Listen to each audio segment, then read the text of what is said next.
Welcome to Dragon Ball Speak, episode 19, a show where we summarize and review every episode of Dragon Ball Z, 3 episodes at a time, and rate them each on a scale of 1 to 7 stars. We're available on Spotify, YouTube, and iTunes, and we upload every Monday. I'm one of your hosts, Brandon. And I'm Wesley. And this is Dragon Ball Speak.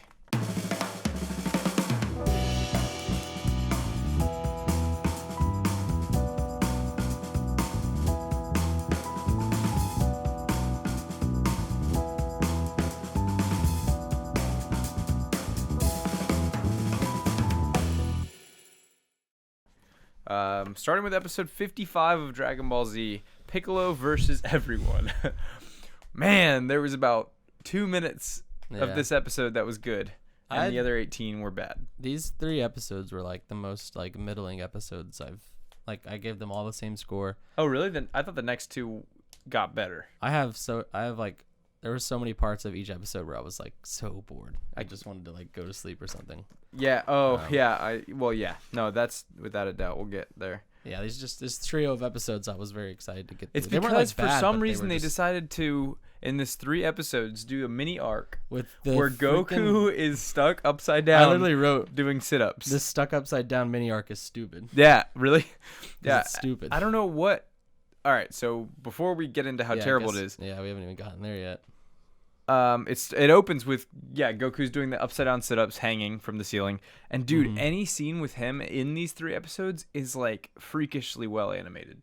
Yeah, it looks great, but it looks a shame that like the anatomy and the muscles and like the animation in general looks so good. But yeah, I mean, obviously it was, and the worst part is if they just did a little bit, it would have been cool. Yeah, but but they were like, let's make this an entire mini arc. It just feels like filler at this point. Like out of that 3 episodes, there was like 20 minutes of him hanging and trying to figure it out. It was awful. He's using Kamehamehas like in his ship, and I guess gravity works. I don't even know the physics behind what they were doing. It was just so frustrating. I was like, get this done with. Come on. And although we did have some brutal scenes of his bones breaking and stuff, and his hands ripping open. And, man, jeez.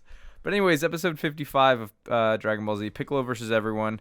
It opens with Goku doing sit-ups, and then, we just get a lot of time on King Kai's planet. It was basically that one episode when Goku was training. But it was with the 4 of them, the 4 dead characters, Piccolo, Yamcha, Chiaotzu, and Tien instead. And the 3 of them were trying to get bubbles, but Piccolo was like too good for it because he was like, this is a waste of time. The only good stuff was like Piccolo wanting to fight, like wanting to like just his talking. He's like, I just want to train someone stronger. This isn't gonna do it for me. Right.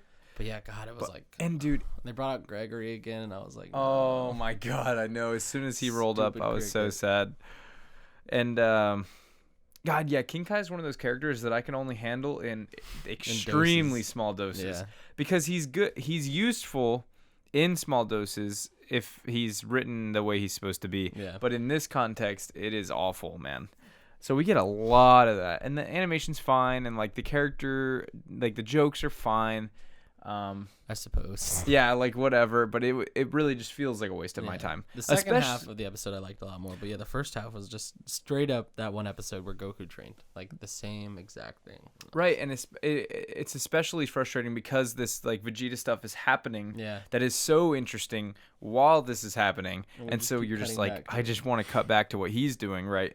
That's like my biggest problem with Dragon Ball Z right now is like they keep showing me things I just don't want to see any more of. I'm done waiting for Goku.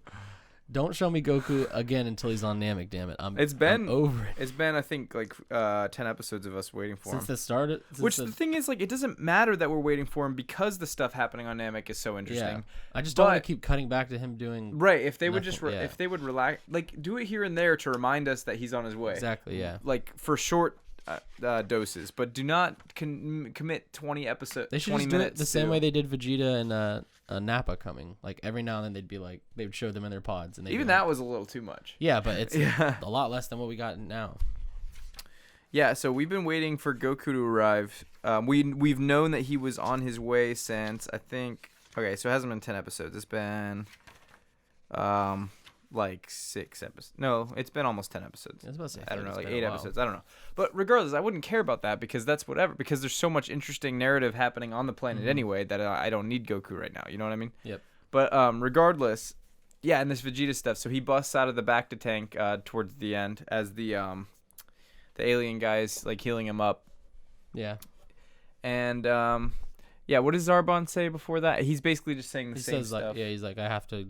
Well, because the dude that's healing Vegeta's like, I don't know if he's gonna come back to consciousness. And Zarbon's like, no, he has to, otherwise Frieza's gonna kill me. And Zarbon reports to Frieza. Yeah. And then in that time, that's when Vegeta escapes. Yeah. Just pretty cool. The people on King Kai's planet, they manage to hit Gregory. They catch Bubbles eventually. We get a scene of them eating, of course. They do have a really cool fight that I like, where Piccolo's like, I'll fight all of you. Right, and he was cocky, but then he realizes that like, they've actually gotten quite a bit stronger. And he actually loses. Well, you could say loses, but he says he wasn't even getting started, and King Kai calls it off for whatever reason. Run out of money from the animation department. So too many punches. But no, they got him. Yeah. So we know that the three of them teamed up could probably beat Piccolo, which is interesting. And Piccolo maybe realizes a little bit that this is the training. Yeah. That was the whole point. Because it is 10 times gravity, even though they mostly ignore that. Except for with like the hammer, I guess. Oh, that's true, I guess. Yeah. But we see King Kai taking a nap. That was fun. Yeah. And then the episode does end with.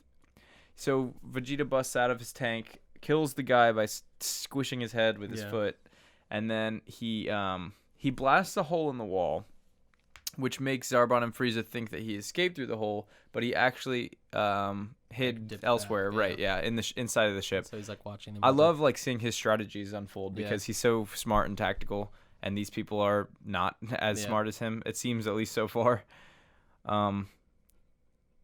And it ends. I think it ends there, doesn't it? Yeah. Well, he goes to the room and sees the Dragon Balls that are like. Right. So Vegeta runs to the throne room, finds all the Dragon Balls. Like, Frieza's an idiot. And then says Frieza's. Yeah, exactly. And then Frieza tells Zarbon that if he doesn't find him, he'll die. He says that like 100 times. Yeah. And that's basically that episode. That's the episode. So the reason that one went by so fast is because there was so much on King Kai's planet that is not worth talking about. Nope. Same thing. Just go back to our other episode where we talk about Goku's training. Yep, it'll be the exact same conversation. Yep. So up next is Zarbon's mission, which is an enormous battle power. Frieza's strategy is shattered in Japanese. Okay, that's not too bad. 21st episode of the Namek Saga, and then aired September. 21 episodes in the Namek Saga. That's where we're at. Damn. Yeah, because that makes sense. We started with 56 now, so 35 was what? 35 was Mercy whenever Goku decides not to kill Vegeta, which somehow I guess is the Namek arc. Interesting. But that's where it started. Interesting. Yep. So this episode starts with I think it's Vegeta eating all the Dragon Balls out of the ship. Yeah, he eats them. Yeah. Well, it starts with Zarbon looking for him. That's right. Oh yeah, and then in the hallway. So he blows up a part of the ship so that Frieza and Zarbon would know that he's not outside, so that he can throw the Dragon Balls outside the ship. So he does. Yeah, he eats them, and then he gets out of there real quick. Yeah. So, and since they don't have their scouters, and since they can't sense power levels like our crew can, right? Exactly. Sorry about the dog barking. And then so after he throws the I forget what happens next. We probably cut to Goku at this point. Yeah, we do cut. I didn't even take notes on it, but we do keep cutting back to him. Oh, so yeah, he swims out of there so that they won't see him, and then hides his Dragon Balls in this little like pasture area or something. Yeah, like a little not cave but rocky kind of area. And while he's standing there, he sees like the light of someone flying, and he's like, "Oh, is that Zarbon?" And sure enough, it's not. It is Krillin. Which is I forgot that Vegeta didn't really know they were there. Right, so he only had suspicions. Yeah, he's like, "Oh, it's the Earthling." Yeah, with my Dragon Ball. Yeah, exactly. So he saw Krillin. Yeah, exactly. And now he knows that they're on there. Yeah, which he's like, "This is nice because I can take on an Earthling to get that Dragon Ball." Yep. Frieza demeans Zarbon a bit more. He's like, "Stop apologizing, get your act together.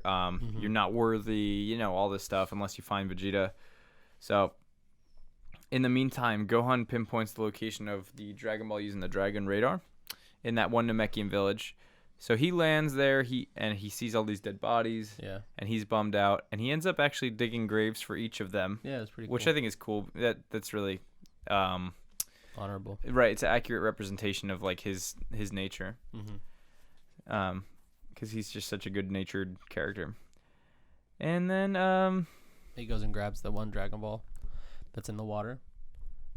Yeah, exactly. So the one that Vegeta hid a long time ago. Because Vegeta keeps acting like he already has this one. I don't know if it's just like, because he knows where it is. Yeah, right. It kept confusing me because he's like, I only have one left, and I'm like, no, you still technically gotta go get that one. Right, because in his mind, no one could possibly find it. Exactly. Right. Yeah. Goku buries Krillin seen flying.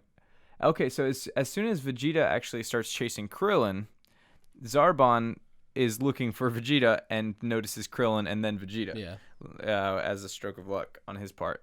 So, yeah, he remembers how Krillin was responsible for saving Dende, which feels like forever ago. It's pretty crazy. That is crazy. Yeah. So he remembers that, and then Zarbon notices Vegeta and starts chasing him. So Vegeta, there's like a little sequence here. Yeah, where they're like flying towards the same destination, basically. And Vegeta knows he's being followed by Zarbon. He doesn't really care. Mm-hmm. And at that point, Krillin arrives to where Bulma is, and they talk a little bit. Krillin has no idea he's been followed because he was so focused on this new power that he has from having his potential unlocked by Guru that he's not even paying attention. Yeah. And they have a short conversation about the Dragon Ball is huge. Gohan, she fills Krillin in on the fact that Gohan's going to get the other Dragon Ball, which plays a really important role in this next sequence. Which is, so what did you think was going to happen here with this whole situation? I thought basically that Vegeta was just going to yeet Krillin and then take the ball and go. Really? It's kind of like his modus operandi lately. Like, he's not, I mean, he has no reason to really not kill Krillin. Right, yeah. And he's got the Dragon Ball. And I forgot, I didn't forget, but obviously Zarbon shows up and his bigger struggle is with Zarbon. Yeah, at that point, I don't think he's really worried about Krillin. Did you expect Zarbon to die?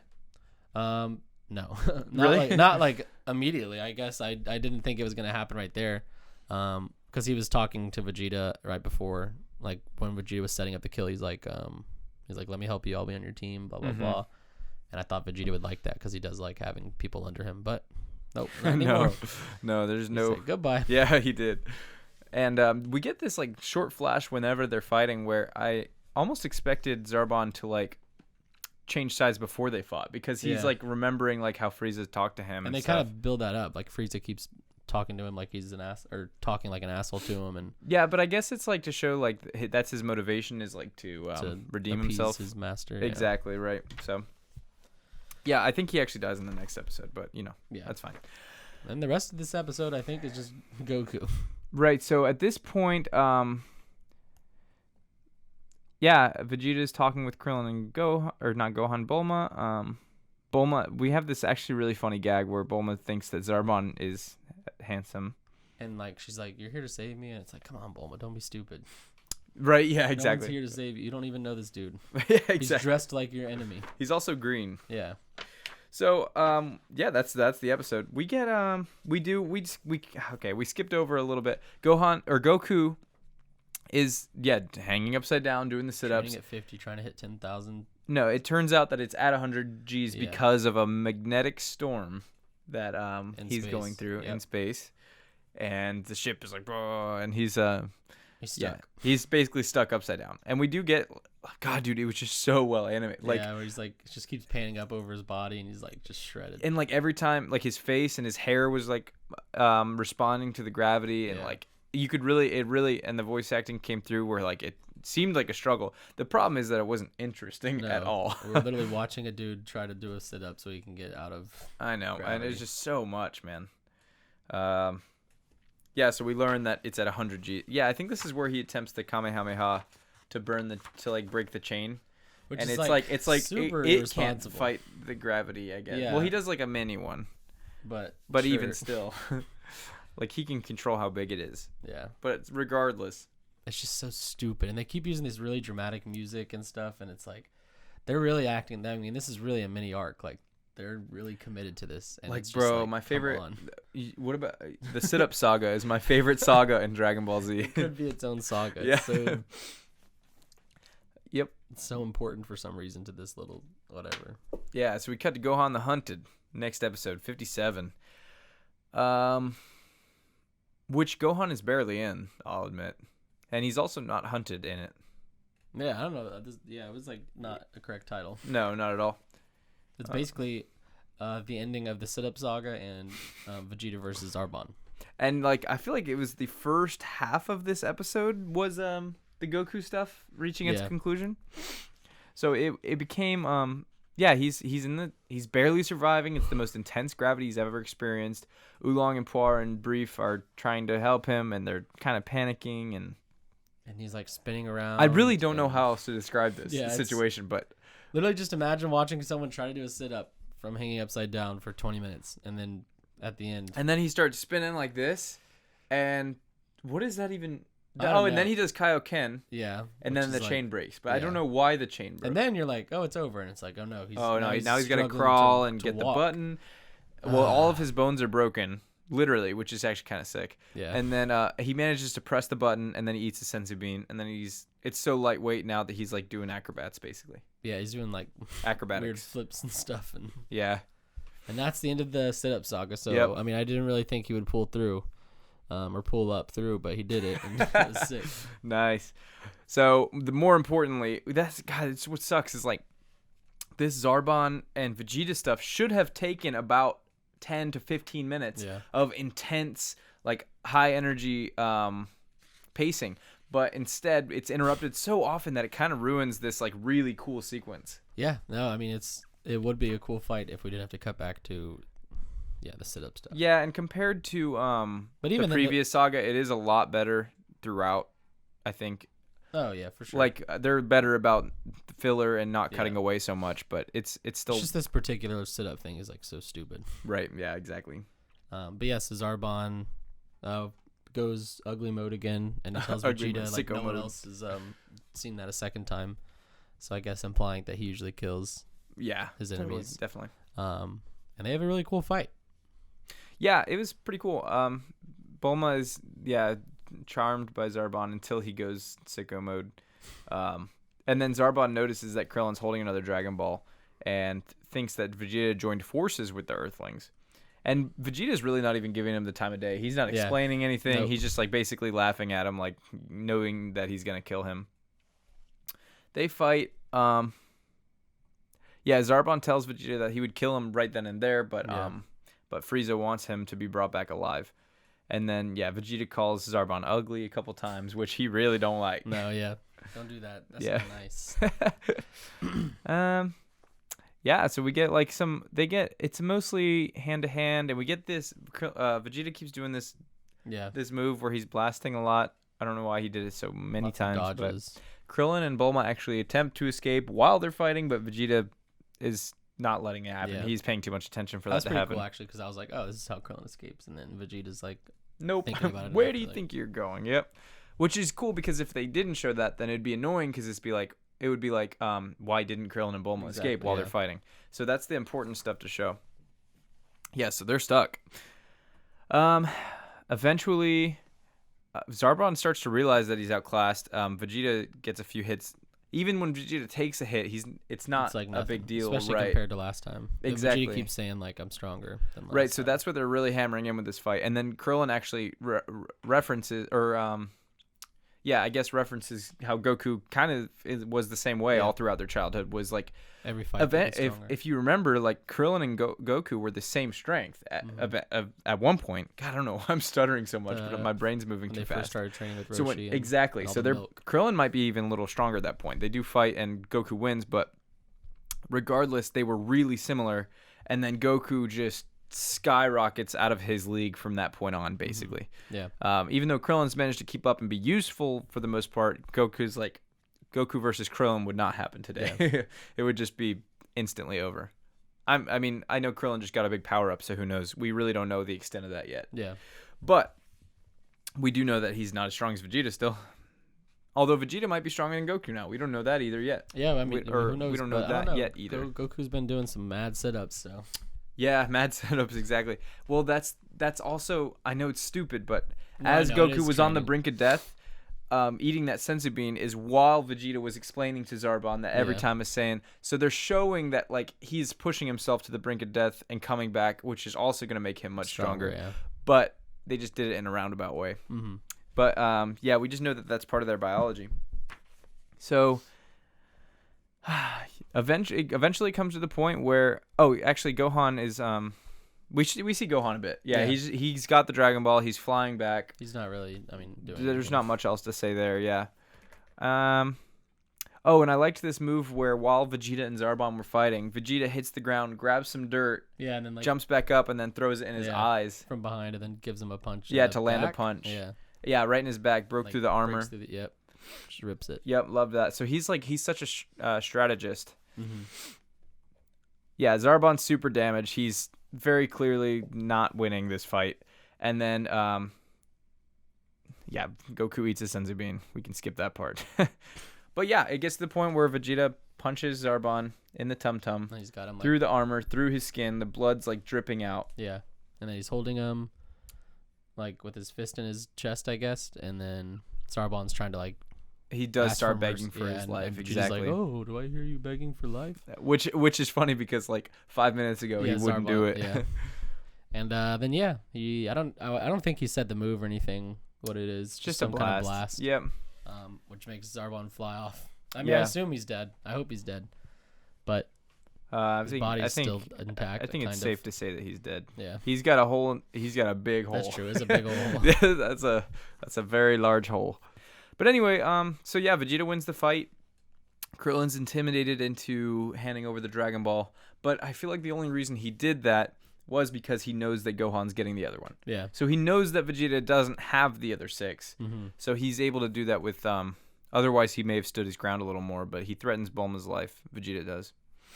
And then he says that he's all that's remaining now is him calling forth the dragon and him wishing for immortality, and then he'll be the supreme ruler of the universe. And it's he's actually pretty close to doing that. Right? Yeah, he's Gohan's really all close. that stands in his way, and I'm really pretty sure close. that Gohan doesn't stand a chance, but we'll see. Yeah, well, what's interesting is we know that they're flying in opposite directions, towards. So we gotta hope that they don't cross paths. And then Frieza's still in all this. I guess when he finds out Zarbon's dead, he might get involved, but we'll see. We do know that he called in the Ginyu Force a few episodes ago as well, or last episode. Sorry, before. Yeah, before. Yeah, you know what I mean. The last episode of our episode. Exactly. Yeah. And one thing Vegeta said, he declared. So yeah, Vegeta, you would think enjoys having henchmen or whatever, like you said earlier, but he did say that once he killed Zarbon after Zarbon was begging for mercy, begging to be on the same team, Vegeta said that he's going to be the one to defeat Frieza by himself. Yeah. After he gets the Dragon Balls. So he still knows after all these fights, and you could call them power-ups, and he's getting stronger, he still knows that he's no match for Frieza without the Dragon Balls. I said Dragon Balls. Dragon Ball. Dragon my balls. That's it. That's the episode. Yeah. Man, yeah. So was there anything that maybe played out differently than you expected? I guess you say that you don't think Zarbon was going to die in this episode. It seemed like he was more of a major character, or what? Yeah, I definitely didn't think Zarbon was going to die. I didn't think Frieza was going to escape, or not Frieza. Vegeta was going to escape. Mm-hmm. Oh right, yeah, that was. But other than that, yeah, I didn't think I'd see Goku trying to do a sit up for 3 episodes. Yeah, so I think all of Frieza's. Am I wrong, or are all of Frieza's henchmen dead right now? Is he the only one? Dende, or not Dende? No, yeah. Dodoria is dead. Dodoria, Bubblegum, Bubblicious, Bubblicious. Zarbon. The other people died at the battle. He killed the guy who was outside of his tank. We don't know of any other henchmen right now. Yeah, none that are at least on the planet. Right, yeah. Yeah, exactly. We know of the other ones that are at the little off home base planet, or whatever, right? but Of course. But that's interesting. So we'll see where that goes, because now we have all 7 Dragon Balls very well accounted for. In one spot. Yeah, practically in one spot. And we know that this Ginyu Force is on their way. But other than that, we know that Goku's probably almost there, because he better be. God. Yeah, I know, right? Took them one episode. It took Gohan and Krillin and Bulma one episode to get to the planet, and Goku's just no, fake Namek. Remember? Maybe Goku's gonna land on fake Namek. Dude, if I have to I'm quitting. I'll quit the show if he lands on fake Namek. All right, we'll see. I won't say it. So let's review these. Yeah, real quick. Go through. I gave them all what? All 3 of them 4 out of 7, because they weren't bad. Because I've had some bad episodes. They still had a lot of good stuff in them, but they weren't fantastic. They were just these 3 happened, and I'll probably never think about them again. Right. Yeah, besides these Vegeta Zarbon stuff. Mm-hmm. Yeah, 3 out of 7 for Piccolo versus everyone. 4 out of 7 for Zarbon's mission. And I forgot to score actually 57, but I was gonna give it a 4 to 7. Yeah. 4 or 5, yeah. Because like the stuff that is really good, but Goku, like, man, why did they do this? Yeah. All right. Well, will Goku land on fake Namek? I hope so. In next episode. Find out next time on Dragon Ball Speak.